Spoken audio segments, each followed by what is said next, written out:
capítulo de número 17. Quero ler com os irmãos o verso 1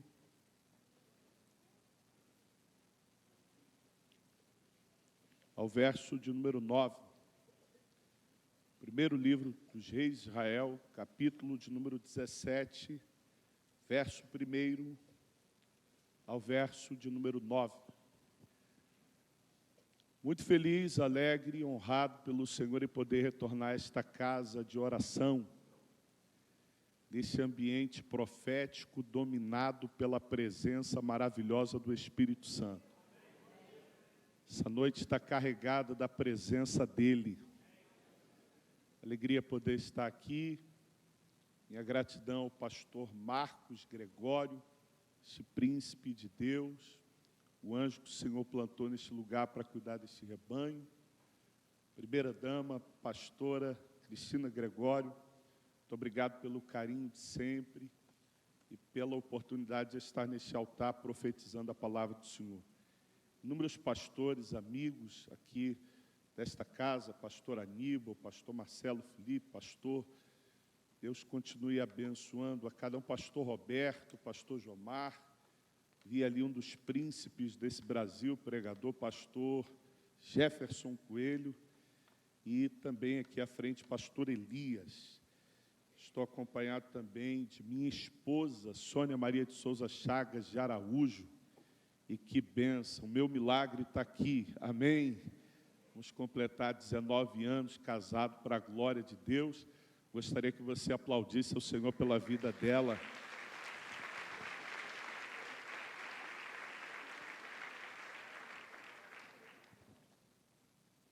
Se deseja receber uma palavra de Deus, diga amém. Foi para esse propósito que você saiu da sua casa, sim ou não? Amém? Então vamos lá, capítulo 17, verso 1. Eu vou acompanhar aqui no telão, para a gente fazer uma leitura uníssona. Então Elias, o tisbita, que habitava em Gileade, disse a Acabe: vive o Senhor, Deus de Israel, em cuja presença estou, que nestes anos não haverá orvalho nem chuva, senão segundo a minha palavra.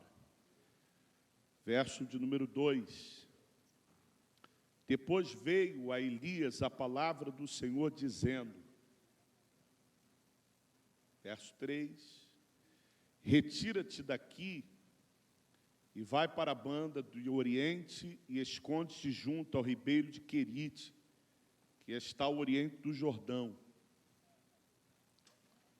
Verso 4 até o verso de número 9. Beberás do ribeiro, e eu tenho ordenado aos corvos que ali te sustentem. Você pode gritar bem forte, eu tenho ordenado aos corvos que ali te sustentem. Partiu, pois, e fez conforme a palavra do Senhor, e foi habitar junto ao ribeiro de Querite, que está ao oriente do Jordão. Verso 6. E os corvos lhe traziam pão e carne pela manhã, como também pão e carne à tarde. Você pode gritar bem forte, pão e carne pela manhã, e pão e carne à tarde. E ele bebia do ribeiro. Verso 7. Mas decorrido alguns dias, o ribeiro secou, porque não tinha havido chuva na terra. Grita, o ribeiro secou. Verso 8. Veio-lhe então a palavra do Senhor dizendo, verso 9, levanta-te, vai para Sarepta, que pertence a Sidom, e habita ali. Eis que eu ordenei uma viúva, grita aí, uma viúva, que ali te sustente, você diga glória a Deus. Os métodos absurdos de cuidado de Deus é extraordinário. Não existem palavras para descrever a nobreza do cuidado de Deus para com cada um de nós que estamos aqui. O texto que nós lemos fala de um dos mais notáveis profetas da história bíblica, Elias, cujo nome no hebraico significa Deus é o Senhor. Como é que esse camarada entra no cenário histórico da Bíblia?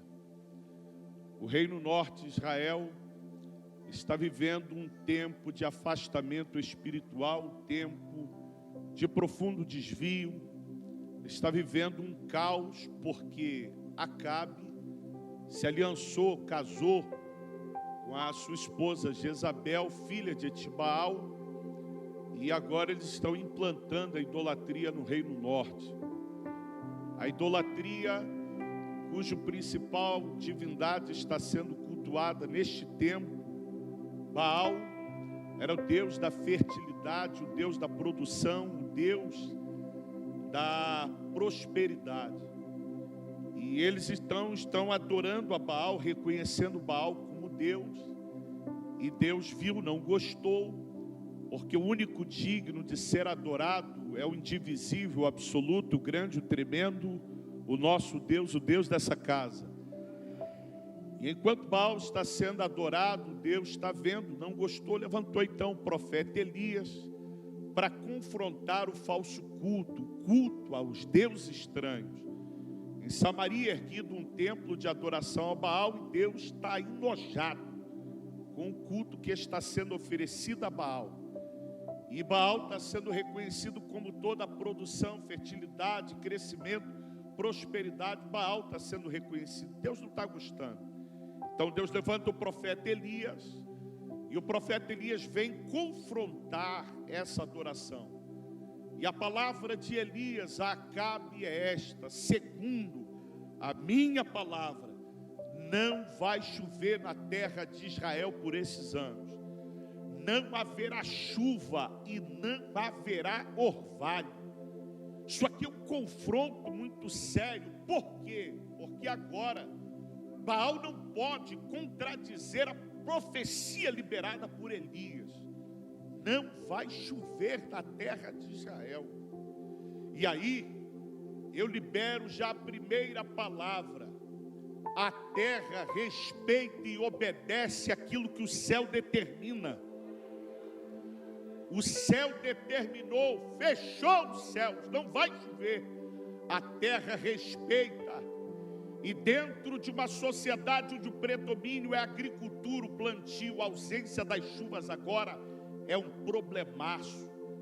Com a ausência das chuvas vem escassez, a pobreza, a miséria, a ausência de ter, celeiros vazios, o aperto, a fome está em alta em Israel. Por quê? Porque um profeta de Deus, natural de Tisbe e Gileade, ele profetizou que não iria chover e os céus se fecharam.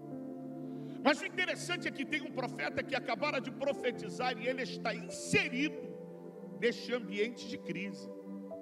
Existe um profeta que profetizou que não vai chover, um profeta que é de Deus, um profeta que teme o Senhor, um profeta que foi chamado pelo Senhor, e ele está inserido neste ambiente.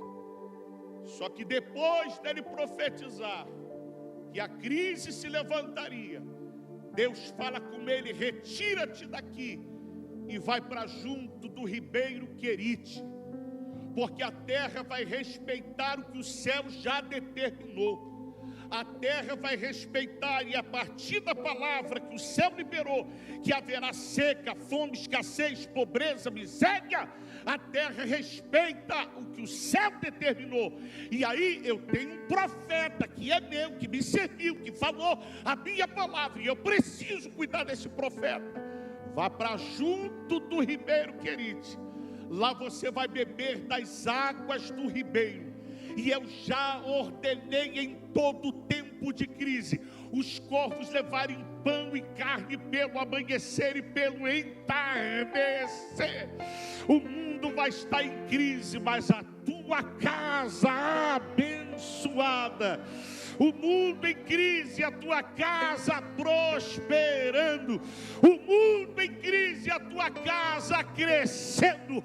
O mundo em crise, a tua casa vivendo o tempo de provisão e milagre da parte de Deus. Quem recebe, levanta a mão e glorifica o nome do Senhor. Ai, eu estou dominado por uma palavra profética.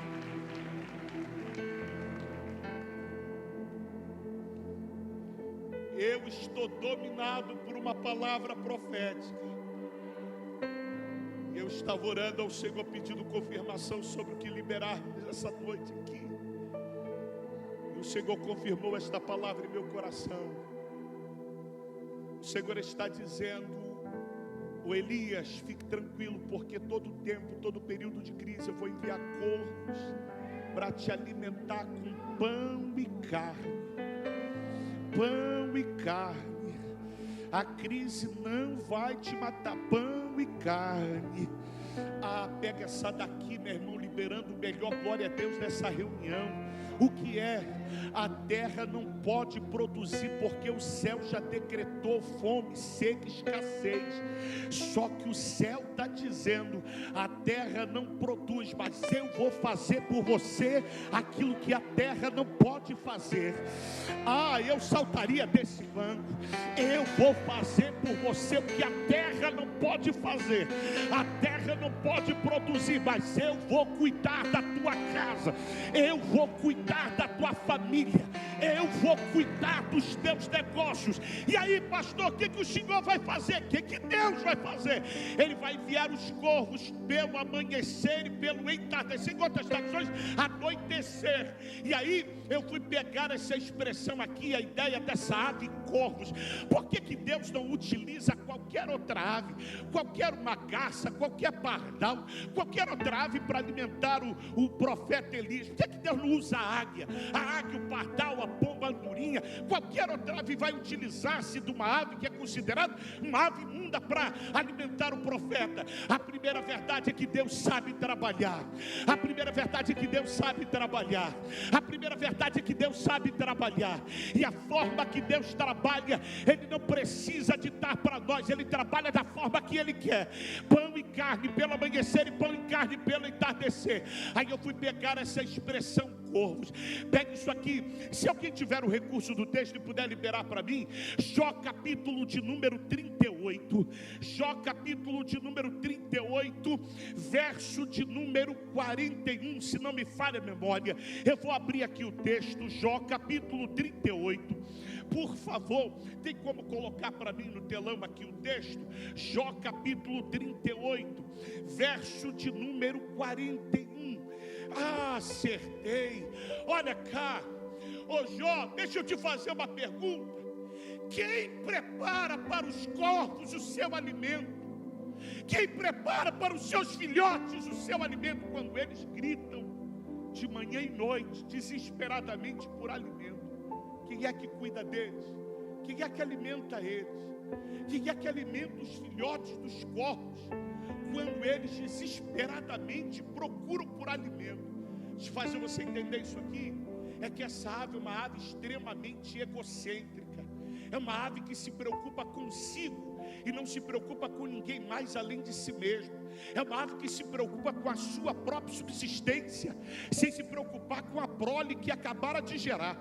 Gera os seus filhotes e não se preocupe. Deus está dizendo: Jó, eu cuido deles, eu cuido dos filhotes quando eles gritam, porque os seus pais geram, não se preocupam com a sua sobrevivência. Eu cuido deles. Se eu cuido deles, aí Jesus vai ratificar: eu cuido das aves do céu, que não semeiam, não colhem, do Pai Celestial as alimenta. Pastor, não me convenceu ainda, não? Então essa daqui, essa que eu liberei aqui dos corvos, que é uma ave extremamente imunda, uma ave extremamente egocêntrica, que não se preocupa nem com a sua prole, eu descobri agora, tem 4, 5 meses. Essa daqui vai uma de 26 anos atrás. Um pregador da Baixada Fluminense, um ensinador, esse pastor hoje está em Limeira, reitor da faculdade teológica em Limeira, e uns 4 anos atrás eu estava pregando um congresso de jovens lá em Limeira, e eu tive o privilégio de reencontrar encontrá-lo. Esse camarada Jonas Ferreira, ele, uma certa vez, a gente sentado ouvindo acerca do texto, ele disse o seguinte: por que Deus não usou qualquer outra ave e usa os corvos para levar pão e carne para Elias? Sabe o que ele contou? Ele contou o seguinte, que nesse período, todo chefe militar, todo líder, tornava-se arremessadores de flecha, atiradores de estilingue, lançadores de lança. Quando passava qualquer ave, era flecha para tudo quanto é lado, era pedra para tudo quanto é lado, na tentativa de alcançar uma ave para a sobrevivência. Por quê? Porque é época de seca, fome, escassez, e Elias havia profetizado que essa fome e essa seca vai perdurar por 3 anos e 6 meses. Só que esse período de pão e carne vai durar aproximados 2 anos. 2 anos ele bebendo a água, e o corvo e o mundo querendo tirar onda aí, querendo dizer que século 21 a invenção, trazendo através da internet e telefone, você liga e a comida chega meia hora depois de uma agenda. Eu e minha esposa chegamos em casa, não tem nada, não fizemos compra, e agora? Ela pega o telefone, disca, e alguém bate na porta meia hora depois, trazendo a comida deliciosa, quentinha. Deus está dizendo: ô Elias, eles estão dizendo o século 21, mas antes do século 21, 9 séculos antes, eu já estava, 9 séculos antes de Cristo, eu já estava usando os corvos com pão e carne. Agora é para tu saltar adorando. O que é, pastor? Porque isso aqui é uma cerejinha. O que é, pastor? Quando passava qualquer ave, era tiro para tudo quanto é lado. Quando passava um corvo com pão e carne, as ferramentas se abaixavam. Deixa passar, porque é ave imunda. E Deus dizendo: Elias, a providência que eu gerei para você, ninguém vai tocar. A providência que eu gerei para você, ninguém vai roubar. A provisão que eu gerei para tua casa, ninguém vai tirar. Pegue a mão aí desse irmão, pegue a mão dele, pega a mão dele. Não é pecado não. Pecado é adulterar, pecado é mentir, pecado é roubar, pecado é trair, pecado é falar do irmão pelas costas. Pega a mão dele, pega a mão dele, pega a mão dele. Diga: a provisão que Deus tem. Não, desse jeito não. A provisão que Deus tem para a tua casa, para a tua família, para o teu ministério, não tem demônio, não tem gira-pomba, não tem pomba-gira, não tem Mariazinha das 7 saias, das 21 das saias, das 42 saias. Não tem invejoso, não tem desgostoso, não tem atrapalhador, não tem quem se levante para roubar aquilo que Deus já determinou que é ordem para a tua casa. Só quem recebe, levanta a mão, abre a boca e libera o melhor glória dessa reunião.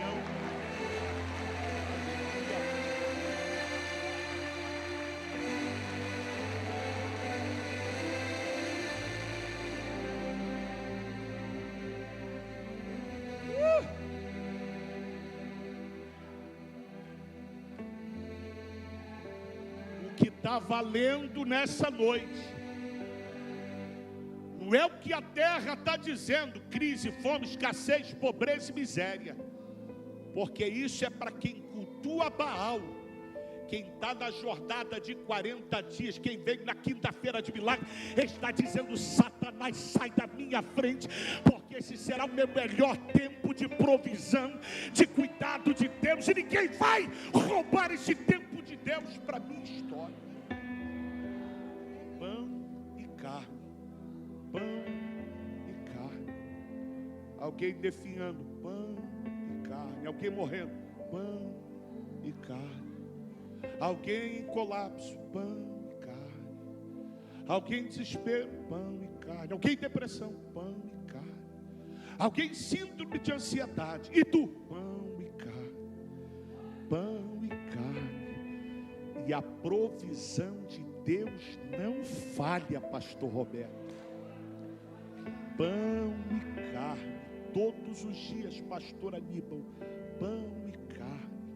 Ô seu Corvo, avisa lá em cima que eu quero almoçar amanhã, meio-dia, em ponto, porque tem um tratadozinho, 1h30, preciso de uma reuniãozinha. Então, por favor, meio-dia em ponto, já chega às 11h30, pode chegar com prato quente, pão e carne.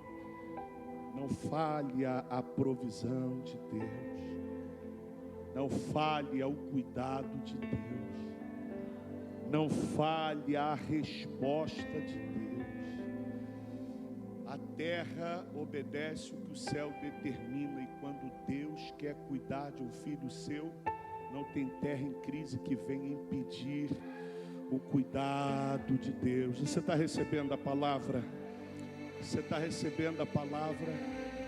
Eu quero já pular isso aqui para a gente partir para a próxima aqui. Mas a pergunta é: de onde vem pão e carne? Se a terra está em crise, como a terra não produz mais o trigo, de onde vem esse pão e carne?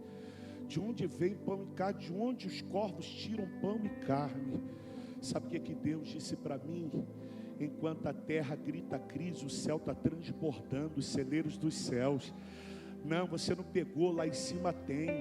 A gente não é governado pelos governos da terra. Escute aqui o que eu vou dizer. Eu não sei se eu contei isso aqui para os irmãos numa outra oportunidade. Eu nunca fiz campanha política, mas agora para o Bolsonaro eu gritei para a igreja: irmão, pelo amor de Deus, domingo é 22. Pelo amor de Deus, encontrei uma irmã na igreja que era petista. Fui bater um papo com ela, disse: tá bom, pastor, por causa do senhor, não é nem por causa do Bolsonaro, eu vou votar no 22 por causa do senhor. E no domingo ela foi lá e apertou 22, mandou para mim: pastor, votei no Bolsonaro. Irmão, a expectativa era grande, Bolsonaro ganhar. Quando chegou a noite, veio às 7 horas da noite, Bolsonaro perdeu, Lula está no governo. Sabe o que aconteceu? Eu descobri que teve gente bolsonarista que ficou depressiva porque Bolsonaro perdeu. Quando eu recebi essa notícia que Bolsonaro perdeu, e crente em depressão porque Bolsonaro perdeu, sabe o que eu lembrei? Eu lembrei de Isaías capítulo 6. Uzias está no trono. E quem é Uzias? É o rei de Israel, o rei do reino norte, melhor rei de Judá. E a Bíblia diz que ele prosperou muito. Só que entrou na casa do Senhor e fez o que não era para fazer. Uma lepra lhe apareceu. O que aconteceu com ele? 2 Crônicas 26, foi morar entre os leprosos. Outro reinou em seu lugar. Sabe o que eu descobri? Que os tronos de baixo desaparecem. Os tronos de baixo ficam doentes. Os tronos de baixo, um luta, toma na marra, punhal nas costas. Os tronos de baixo é assim. Outro coloca o pé na frente para outro assumir. Os tronos de baixo alguém empurra para o buraco. Os tronos de baixo tem problemas. Os tronos de baixo são falíveis. Os tronos de baixo pega a lepra. Os tronos de baixo a disputa. Só que Isaías, primo de Uzias, quando olhou o trono de baixo vazio, no ano em que morreu o rei Uzias, eu tirei o olhar do trono de baixo e olhei para o trono de cima, e no trono de cima eu vi o Senhor assentado no mais alto e sublime trono. Eu descobri que o trono de cima, ele não tem disputa para ele. O trono de cima, ninguém briga por ele. O trono de cima, ninguém mete o punhal nas costas para tomar o trono dele. O trono dele é sempre eterno. O trono dele, ninguém toma. O domínio dele é para sempre. Então tire o olhar do trono de baixo, porque quem olha para baixo fica preocupado com quem está no governo, fica doente porque quem está comandando a nação, fica desesperado pelas ações de PT. Eu quero lá saber se PT vai errar. Eu quero saber que eu tenho um Deus que ainda lá no vale, Ele leva pão e carne para nos sustentar. Em tempo em que você recebe essa palavra, você recebe a palavra, você toma posse da palavra. Os céus não entram em crise, e Deus tem aonde você jamais pensa que Ele tem. Ele tem caminho no meio do mar, Ele tem alimento, Ele tem ave para sustentar profeta, Ele tem vitória onde você acha que Ele não tem. Ele vai assinar aquele decreto dentro daquele juízo. Ele tem vitória onde você... Ele tem milagre onde você menos imagina que Ele tenha. Vamos lá. Agora o texto vai dizer que o ribeiro secou. E eu fiz questão de vocês lerem isso, que o ribeiro secou. O problema está aí. Quando o ribeiro seca, a gente entra em parafuso, porque a gente quer ditar norma para Deus.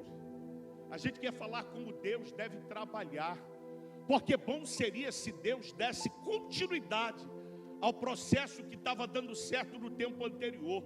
pão e carne, é só dar continuidade. E se não quiser me sustentar com pão e carne, faz o que o Senhor vai fazer em 1 Reis 19. Envia um anjo com pão e água. E aí, com a força da comida de pão e água, ele caminhou 40 dias. Então, pão e água, no processo de seca e fome, de 40 em 40 dias, traz um anjo aqui com pão e água. Não seria confortável permanecer no ribeiro? Só que o ribeiro secou. Quando o ribeiro seca, a gente entra em conflito, a gente culpa a Deus, a gente reclama de Deus, a gente quer exigir explicações de Deus, a gente quer entortar o braço de Deus para trás, quer encostar o rosto de Deus na parede. Por quê? Porque a gente quer que Deus faça da nossa forma, e Deus tem um método dele. Sabe o que Deus falou com Elias? Levanta agora, sai do ribeiro e vai lá para a casa de uma viúva em Serepta. Ela vai te alimentar, porque eu já ordenei a ela. Você já viu as ordens de Deus aqui em 1 Reis 17? Primeira ordem, os céus vai se fechar. Segunda ordem, vai para junto do ribeiro. Lá eu já ordenei os corpos a te alimentar. Quarta ordem, ribeiro secou. Quinta ordem, saia de onde você está e vá lá para a casa da viúva. Sexta ordem, eu já ordenei a viúva a te alimentar. Sabe o que Deus está falando com Elias?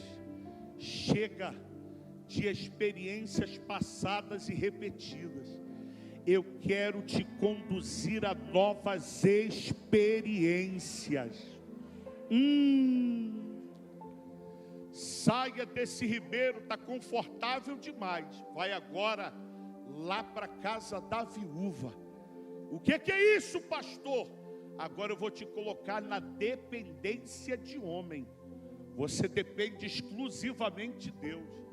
Mas Elias, o processo de depender de Deus não exclui pessoas que Deus coloca para serem bênção na tua vida. Porque o que tem de gente se quebrando, eu dependo de Deus e de mais ninguém. Eu dependo de Deus e não dependo de mais ninguém, pastora Denise. E Deus está dizendo, então o corvo vai levar pão e carne para você durante 2 anos. Só que a seca vai durar 3 anos e meio. E agora o ribeiro vai secar. Para quê? Para você ir agora bater na porta de alguém e dizer, eu dependo que tu prepare um bolo para mim.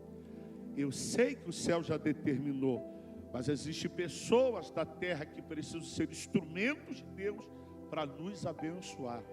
E o que tem de gente excluindo esse processo de pessoas, o que tem de gente excluindo o processo de pessoas. Eu dependo de Deus, mas dependo de pessoas. Você quer ver uma coisa? Eu prego há 21 anos desse Brasil. Conheci Sônia há 19 anos atrás, processo de namoro, noivado, casamento, vamos completar 19 anos de casado. Eu conheci ela, eu indo pregar na igreja que ela regente departamento de jovem. E eu olhei aquela jovem, sou jovem ainda, não, um jovem um pouquinho mais antigo, mas aí eu olhei para ela e falei, é essa, e ela olhou para mim e disse, é esse aí. E aí começamos a trocar ideia, conversar, se conhecer, para depois namorar. Então eu prego pelo Brasil há aproximados 21, 22 anos, pelo Brasil, Rio de Janeiro e fora do Brasil. Mas deixa eu te contar uma coisa, tem lugares que eu só cheguei por causa de pessoas. Tem provisões que só chegam na nossa história por causa de pessoas. O problema é que tem gente que prega muito mais e não consegue entrar em porta nenhuma. Por quê? Porque exclui pessoas do processo da bênção. E para ser abençoado, a gente precisa se relacionar bem com Deus e se relacionar bem com pessoas. Pastor, prova isso aí. Você quer ver? Relacionar-se bem com Deus. Estou ouvindo. Então recebe pão e carne durante 2 anos do ribeiro. E agora, relacionar-se bem com Deus. Levanta daí, ribeiro secou, e vai para a porta lá de uma viúva se relacionar com pessoas. Agora é ela que vai preparar o bolo, porque tu não pode preparar o bolo, tu não tem farinha. Então você vai depender de pessoas agora. Pastor, isso aí está na Bíblia? Eu vou te provar que está na Bíblia. Você está lembrado de 2 Reis 4? Uma mulher dos filhos do profeta clamou a Eliseu dizendo, meu marido, era teu servo, e tu bem sabes que ele temia o Senhor. Agora os credores estão batendo na porta que levaram os meus 2 filhos como escravos. Eliseu vai dizer: declaro que te hei de fazer, declaro que tu tens em casa, tua serva não tem mais nada em casa, senão uma botija com um pouquinho de azeite. Então vai, pede vasilhas a todas as tuas vizinhas emprestadas, depois entra dentro da tua casa, fecha a porta e deita o azeite sobre as vasilhas. Fez ela conforme o profeta de Deus havia lhe ordenado. Entrou dentro de casa, fechou a porta, deitou o azeite sobre as vasilhas. Todas as vasilhas foram cheias. Pediu ao seu filho: traga-me mais uma vasilha. O filho disse: mamãe, todas as vasilhas estão cheias. Então foi ela e fez saber o homem de Deus tudo o que havia acontecido. E o profeta vai dizer: qual é a tua necessidade? Pagar a dívida. Então vai, vende o azeite, paga a tua dívida e viva tu e teus filhos do resto. Será que Deus depende dela indo lá bater na porta para o milagre acontecer? Deus não depende. Deus é um ser autossuficiente que não depende de ação nenhuma minha para Ele operar. Porque a partir do momento que ele depender do homem para alguma coisa, ele passa a ser tudo menos Deus. Só que aqui Deus está dizendo: quer viver um milagre? Então vá lá bater na porta da tua vizinha. Certamente tem vizinhas com problema de relacionamento. Pisou no meu pé, falou de mim, eu cortei relacionamento, tomo ceia na igreja, mas não me relaciono com a minha vizinha, não dou a paz do Senhor para a minha vizinha. Conserta lá o relacionamento para o milagre acontecer dentro da sua casa. Você está entendendo? Você está entendendo que você precisa ajustar algumas coisas para Deus fazer o sobrenatural na tua vida, na tua história, na tua casa. Eu vou liberar mais uma palavra profética que você pega e diga: eu recebo. Esse ano será o melhor ano para a tua família.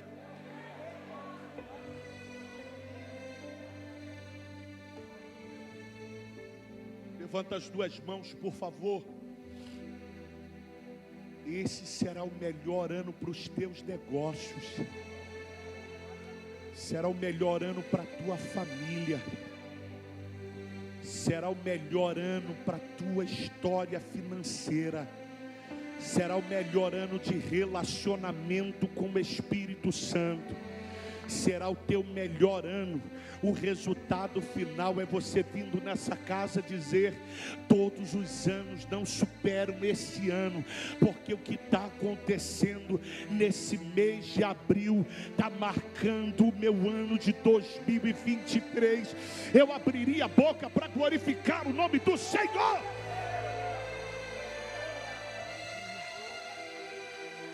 Elias,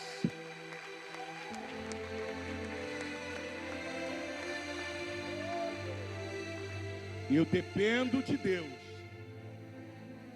mas do processo da minha bênção, eu não posso excluir pessoas que Deus quer usar para me abençoar. Eu não posso ficar impedido. Eu estou falando você, estou falando a mim.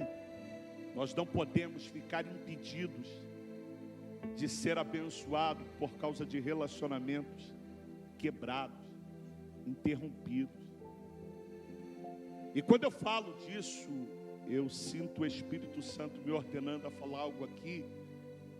Eu falo de perdão. Perdão. Eu falo de perdão.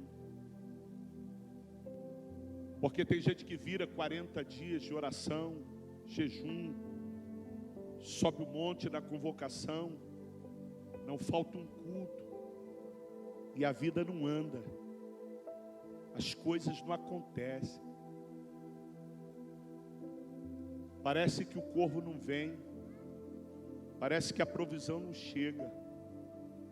E Deus te trouxe aqui nessa quinta-feira para te dizer: eu quero fazer você vencer. Eu quero fazer tua história avançar. Eu quero fazer você prosperar. As nossas ações impedem resultados poderosos de Deus na nossa história. Tem gente que fica travado, doente por anos, não sabe por quê. E eu vou liberar para você aqui. Deixa eu contar para você. Eu sou pastorzinho de uma igrejinha lá dentro de Alves. Eu tenho aqui alguns amigos que conhecem lá a nossa história. Tenho membros aqui que congregam conosco. Tem pastor ali que pregou lá, que me ajuda lá há 11 anos, quase 12, completando agora mês que vem. Deixa eu contar para vocês aqui uma historinha de lá. Quando nós começamos numa lojinha, pastora Cristina, não cabia 20 pessoas dentro da lojinha. Não cabia 20 pessoas. Quando dava 20 pessoas no culto, já ficava gente do lado de fora. Um terreno muito grande. Só para você ter ideia do terreno, são 3.200 metros quadrados de espaço de terreno. E aí o terreno abandonado, com muito mato, árvore, mato desse tamanho. E aí, a gente trabalhando na lojinha. Começamos o processo da construção do templo. Um empresário aqui do centro de Nova Iguaçu foi usado pelo Senhor para nos abençoar com toda a estrutura de galpão, mais de 120 mil reais. Eu vou repetir, há 12 anos atrás, mais de 120 mil reais.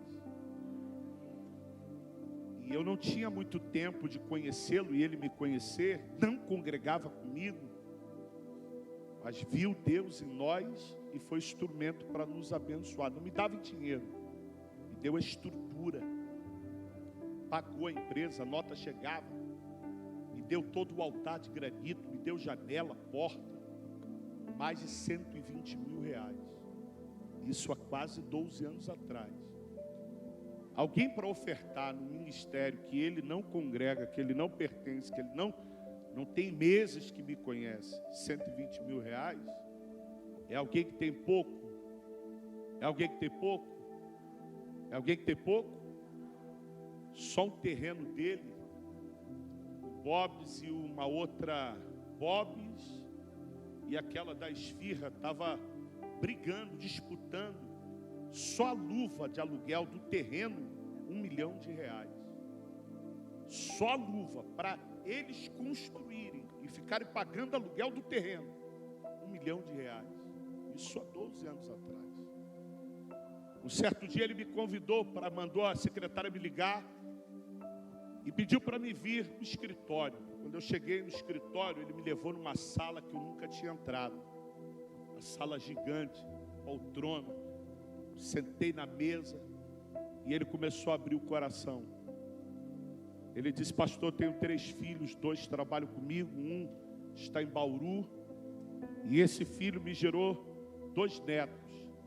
Só que eu tenho pouco relacionamento com meus 2 netos. Isso é um problema para minha esposa. A nossa falta de relacionamento com os nossos netos. As crianças estão crescendo e a gente não se relaciona.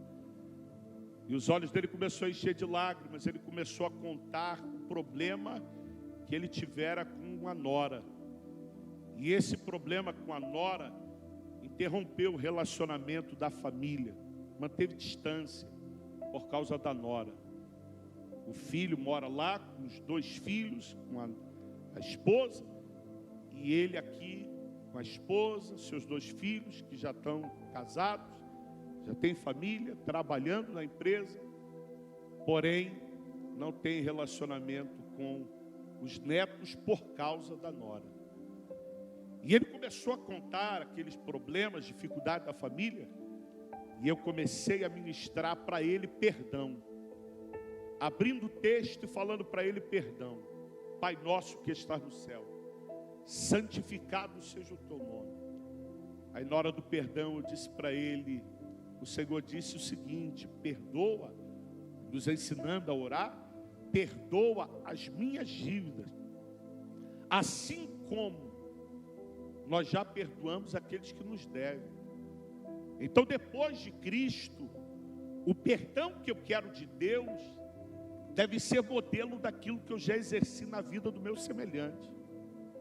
Aí sabe o que é que Paulo vai dizer? E Jesus disse isso: se não perdoardes os homens que vos ofendem, tampouco o Pai Celestial vos perdoará também. Eu disse para ele, ao pendurado no madeiro, que levanta a cabeça e diz: Pai, perdoa-lhes porque não sabem o que fazem. É o apedrejado Estevão que está dizendo: Pai, não impute-lhes a ele esse pecado. Então você precisa perdoar. E fui falando de perdão. Eu falei, perdão não deve ser exercido a partir do momento que a parte ofensora se conscientiza do erro que cometeu. Perdão é a predisposição daquele que foi salvo, liberto, transformado pela obra de Cristo em liberar aquele que lhe feriu. Perdoa. Aí entrei no campo profético. Eu disse: doutor, existem pessoas com doenças seríssimas, existem pessoas com câncer, existem pessoas com problemas gravíssimos. Os médicos não conseguem detectar o problema da doença, tudo por causa da falta do perdão. Orei por ele, os olhos cheios de lágrimas, voltei para casa. Uns 3 meses depois, a secretária me liga: doutor, está pedindo se o senhor pode vir aqui. Fui lá, o semblante era diferente, o sorriso desse tamanho. Pastor, o senhor não sabe o que eu fiz. O que o senhor fez, doutor? Eu acabei de comprar um apartamento todo mobiliado. Eu vou entregar a chave na mão do meu filho, vou colocar ele para trabalhar na empresa e vou trazer a família dele para morar aqui, porque eu decidi perdoar minha nora. Segura, porque agora, segura. Eu decidi perdoar minha nora. Eu decidi. Eu saí daquele dia glorificando a Deus. Que vitória, que bênção. Que bênção ter sido instrumento de Deus na vida de alguém. Mas uns 2 meses depois, novamente me liga: o doutor pediu se você pode retornar aqui, precisa conversar com o senhor. Falei, sim, claro. Fui lá. Me levou para a sala outra vez. E aí disse: pastor, o senhor lembra daquela vez que eu conversei aqui na sala? Falei do problema que eu estava enfrentando com a minha família, meu filho lá, com a minha nora, e a distância dos meus netos. Eu disse: sim, doutor. O que houve? O senhor lembra que eu pedi a secretária para ligar para o senhor, e eu disse para o senhor que eu havia comprado o apartamento todo mobiliado, entregado a chave para o meu filho, que eu estava decidido a perdoar? Sim, doutor. O que houve? É que no dia que o senhor falou sobre perdão, o senhor falou que existem pessoas doentes, necessitadas de um milagre, e elas ficam ausentes do milagre porque elas estão interrompidas do processo, bloqueadas do processo do perdão. E o senhor falava que tem pessoas com doenças seríssimas. Eu disse: sim, doutor. O que houve? É que o senhor não sabia, e eu não havia contado para o senhor. Eu estava com um caroço na garganta, e esse caroço, às vezes de madrugada, me dava muita febre, dor. Eu levantava e ia para o Fátima, e lá estavam suspeitando de câncer. Só que desde o dia que eu decidi comprar o apartamento, selar a compra do apartamento, entregar nas mãos do meu filho e liberar o perdão para minha nora, o caroço desapareceu e nunca mais senti febre de madrugada. Eu estou livre. O que é isso? É que no processo do milagre que eu quero da parte de Deus, tem hora que Deus usa coisas inesperadas, Deus usa coisas inexplicáveis, Deus usa coisas absurdas, Deus usa caminhos que eu nunca vi, Deus faz milagre que eu nunca esperava que Ele viesse fazer. Deus faz pela primeira vez o que Ele nunca fez. Quando Ele quer me abençoar, Ele faz o extraordinário. Agora tem vez que Deus quer usar pessoas para me abençoar, e para usar pessoas para que o milagre aconteça, para a provisão ser manifestada na minha vida, eu preciso estar bem com pessoas. Tem pessoas que precisam sair dessa quinta-feira, pegar o telefone e se consertar com aquela sogra, com aquele abusador, com aquele traidor. Perdoa, libera, para viver o tempo que Deus tem reservado para a tua casa.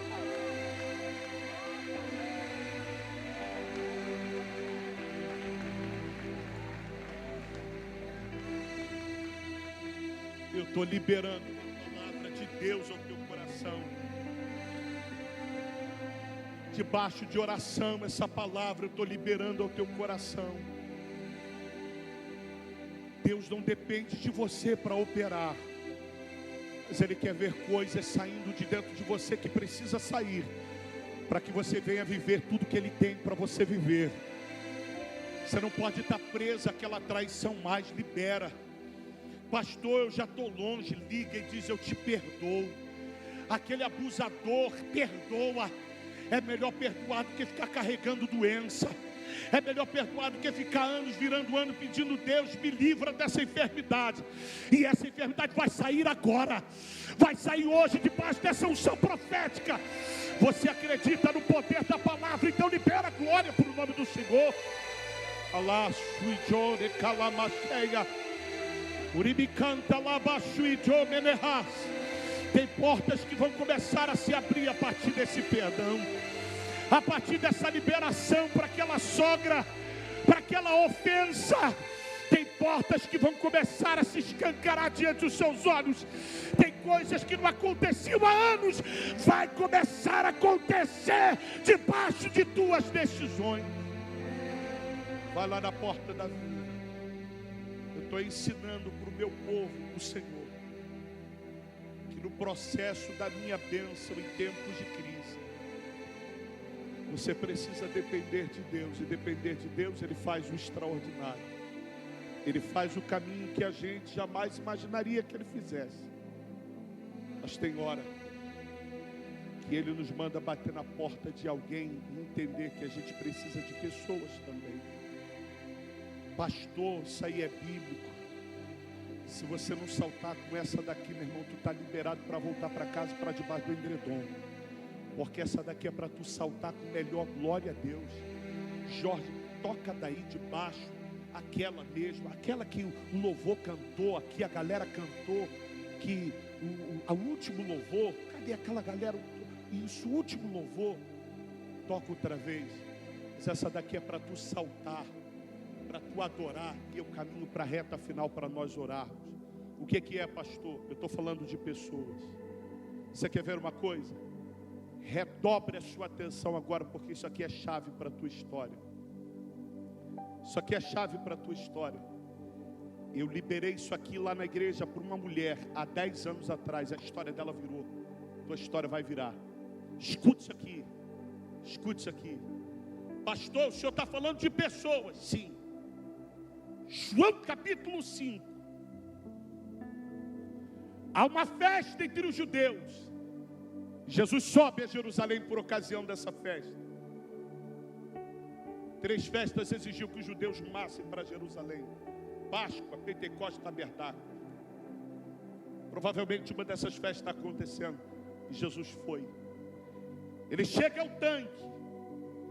E ali no tanque tem uma multidão de enfermos, cegos, coxos, paralíticos, que espera o movimento das águas. Porque de certo em certo tempo, o anjo descia, agitava a água, e o primeiro doente que entrasse era curado de qualquer enfermidade que tivesse. Para alguns é algo místico.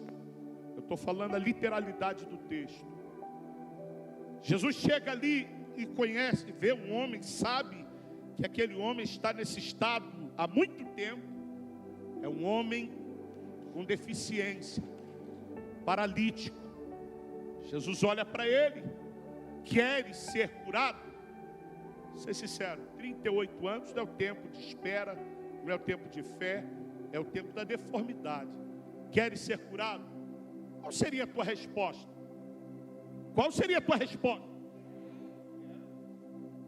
A resposta dele vai revelar o estado da alma e vai revelar que a pior deficiência nele não é as pernas. A maior deficiência está na alma. Queres ser curado? Senhor, eu não tenho ninguém. Ué, você não está cercado por uma multidão? Como é que alguém está cercado por uma multidão e diz que não tem ninguém? 2 respostas. Primeiro, ele não tinha condições de pagar alguém para que quando o anjo agitasse a água, o jogasse dentro do tanque. Mas tem coisas que não precisa de dinheiro. Uma boa ideia, um bom tratamento, vale mais do que dinheiro. Sim ou não? Sim. Então, Senhor, não tem ninguém. Está cercado por uma multidão, mas não tem ninguém. Eu estou falando, não exclua pessoas do processo da bênção e do milagre na tua história.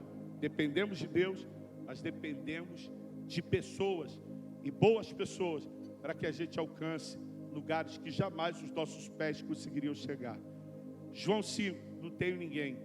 Marcos capítulo 2, Jesus está em Cafarnaum, a casa está lotada. A casa está lotada, 4 homens pegaram o paralítico. Deficiência não é a mesma? A problemática não é a mesma? 4 homens pegaram o paralítico, trouxeram. Quando chegaram na casa, a casa estava tão cheia que não conseguiram eles entrar. O que eles fizeram? Deram a volta, abriram o telhado. Pensa no esforço, pensa na dedicação, pensa na cooperação, pensa no apoio, pensa no propósito desses 4 homens. Abriram o telhado, imagina o desgaste físico. Abriram o telhado, desceram o paralítico. Jesus disse: filho, perdoados são os teus pecados. Alguém está dizendo: quem é este que pode perdoar pecados senão Deus? Para que vocês saibam que o Filho do Homem tem poder para perdoar pecado. Paralítico, a ti te digo, pega a tua cama e volta para casa. Imediatamente ele foi curado, voltou para casa. Pastor, o que isso tem a ver? João 5, não tem ninguém, cercado por uma multidão. O outro está em casa, parecia ser apenas mais um dia. 4 amigos foram lá, pegaram ele e trouxeram ele. Ele só chegou porque fez bom relacionamento. O de João 5, deficiência não é a perna, a maior deficiência é a alma. Marcos 2, a deficiência não é a alma, é a perna. 4 homens foram lá, trouxeram ele e não viram obstáculo para colocar ele diante de Jesus. Você está vendo que tem coisas que a gente conquista se a gente tiver boas pessoas no nosso caminho? Você está entendendo que se a gente se relacionar bem, a gente chega onde os nossos pés não conseguiriam chegar? Você recebe essa palavra? Você recebe? Você recebe? Você recebe? Se sou profeta de Deus aqui para essa noite, eu libero essa palavra para a tua vida. Você vai ver coisas espantosas a partir dessa reunião. Caminhos que você jamais imaginou Deus traçando. Milagres que Ele ainda não fez, Ele vai fazer pela primeira vez só para te abençoar. Só para te ver feliz e honrado Ele vai fazer. Pastor, milagre que Ele ainda não fez, milagre que Ele ainda não fez. O caminho no mar que Ele ainda não abriu, Ele vai abrir. A porta que você sonhou, Ele vai abrir. A resposta vai descer. Agora tem horas que Deus não vai trazer o corpo. Deus vai convencer o teu coração de que você precisa de pessoas. E você precisa estar bem com pessoas. Trate as pessoas bem. Porque hoje você trata ela como uma qualquer. Amanhã será alguém que terá a chave para abrir a porta que você... cadê o barulho de adoração?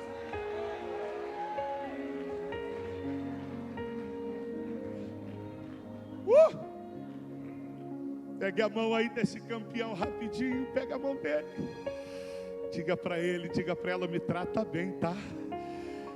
Que amanhã a chave pode estar na minha mão.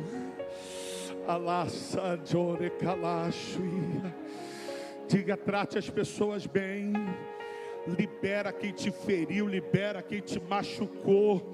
Não fica preso, diga: não fique preso, não fique impedido. Deus tem para você. Diga: Deus já tocou no coração de viúva, Deus já tocou no coração de gente para te abençoar. Agora não chega lá na marra, não, trata bem.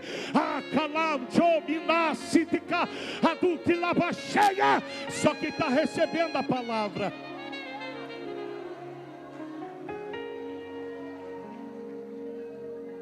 Eles vão cantar. Eu tenho liberdade, pastora. Eu quero perguntar aqui essa noite. Por favor, seja sincero, pastor. Essa palavra mexeu comigo, falou comigo. Eu que precisava desta palavra. Não foi a cadeira cinza, não. Era eu. Está ali alguém, só foi para ela, vim aqui pregar só para ela.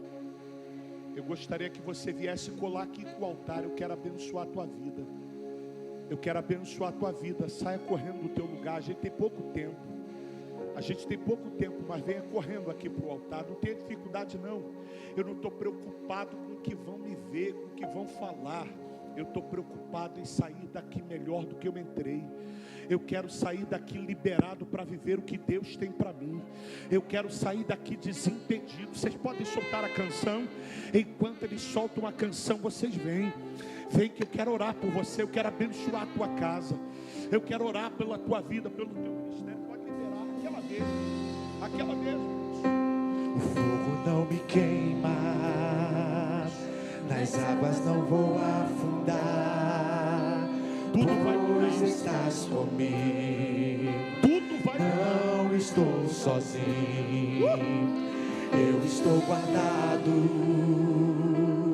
no esconderijo.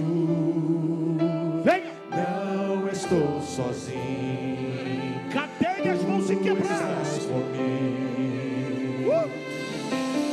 Temer porque se eu estou guardado por quem nunca perdeu batalha. Seu nome é Jeová Jireh, irás prover de novo. Eu creio em ti, haja o que houver, venha o que vier, irás prover de novo. Eu creio em ti, não vivo do que vejo, vivo do que creio, irás prover de novo.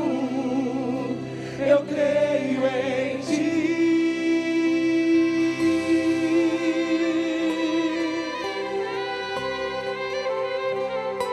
O fogo não me queima, nas águas não vou afundar,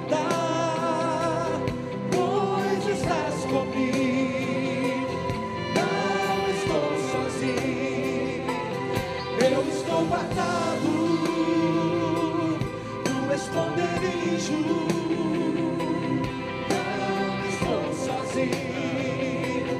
Tu estás comigo. Erga suas mãos e declare: temer porque eu estou, se eu estou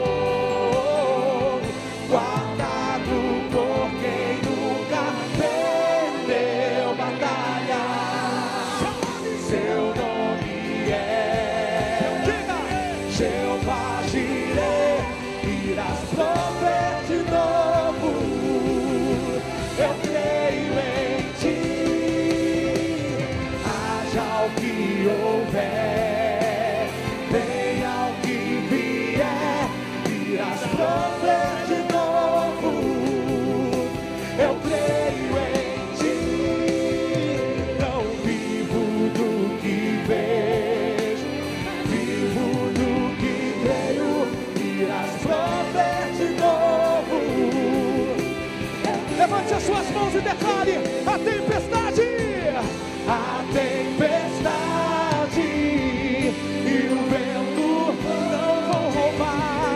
não vão roubar a minha fé em ti, meu Deus. A tempestade e o vento forte não vão roubar a minha fé em ti, meu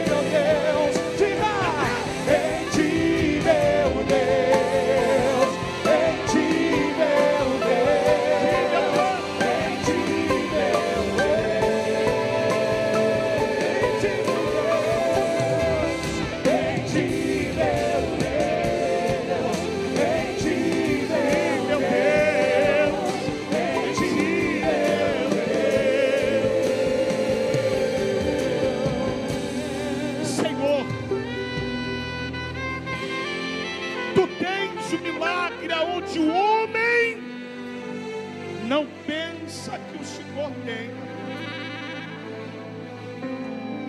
O Senhor tem respostas aonde o homem acha que o Senhor não tem.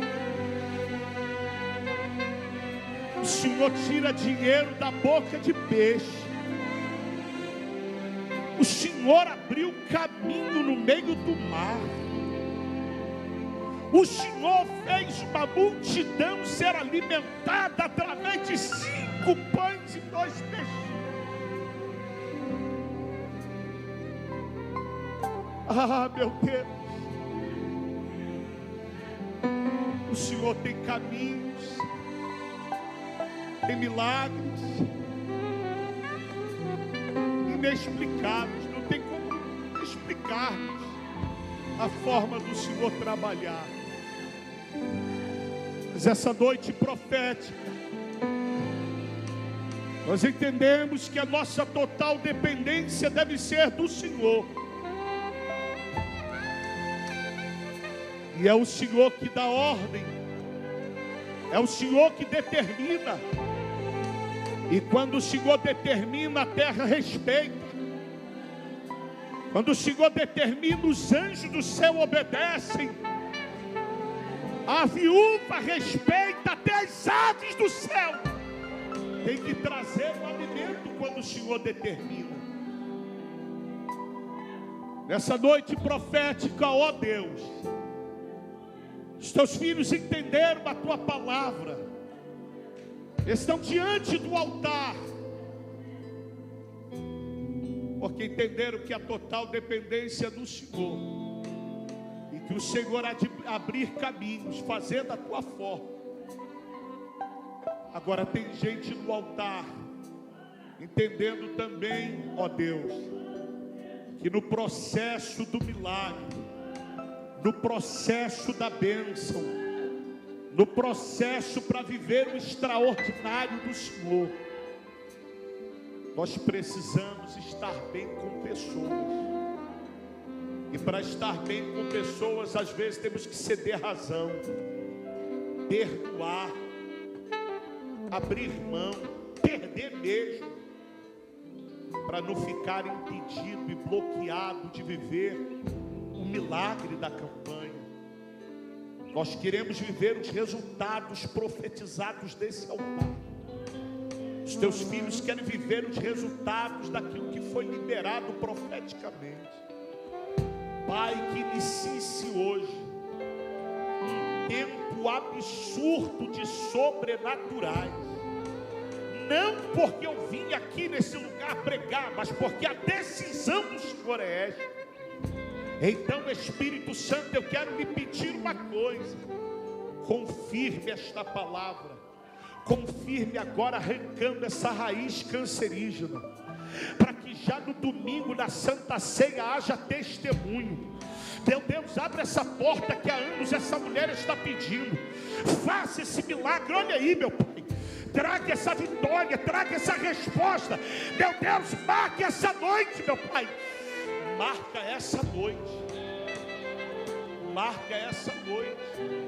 Não por uma obrigatoriedade de sermos atendidos, mas pela confiança que temos naquilo que o teu filho disse, que tudo que pedíssemos ao Pai, tudo que pedíssemos ao Pai em o seu nome crendo, isso receberíamos, para que a nossa alegria fosse completa no Senhor. Cura pessoas aqui, Senhor, de sentimentos amargos, cura de decepções, cura do sentimento de revolta, cura, Senhor, do sentimento de paga daquilo que sofreu. Senhor, no nome de Jesus, não é porque aquele homem quebrou o caráter, quebrou a aliança, que ela também vai se sujar.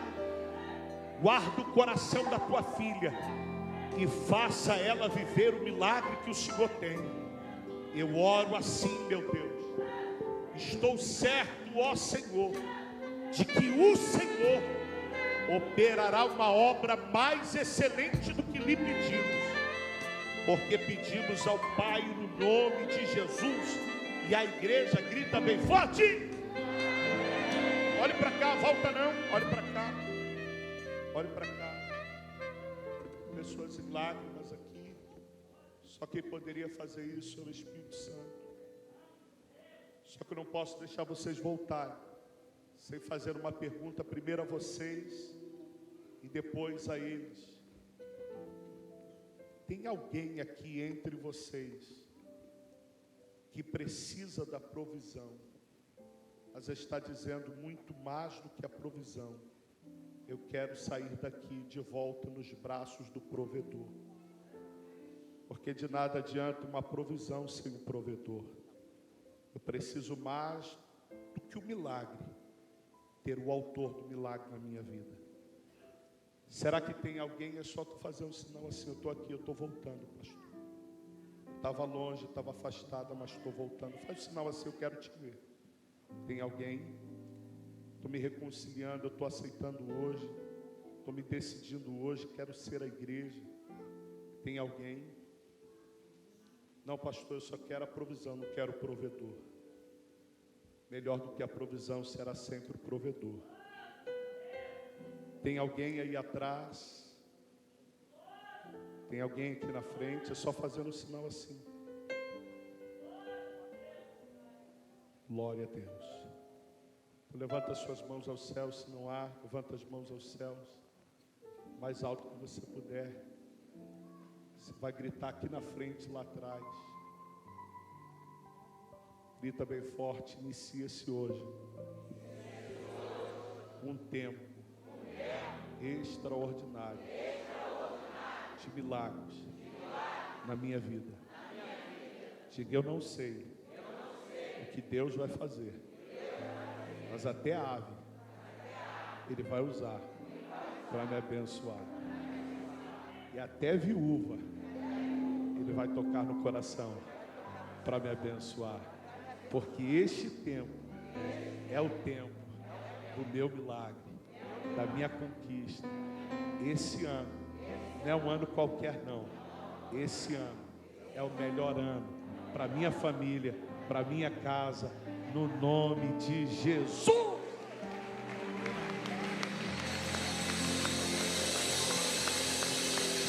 Glória a Deus.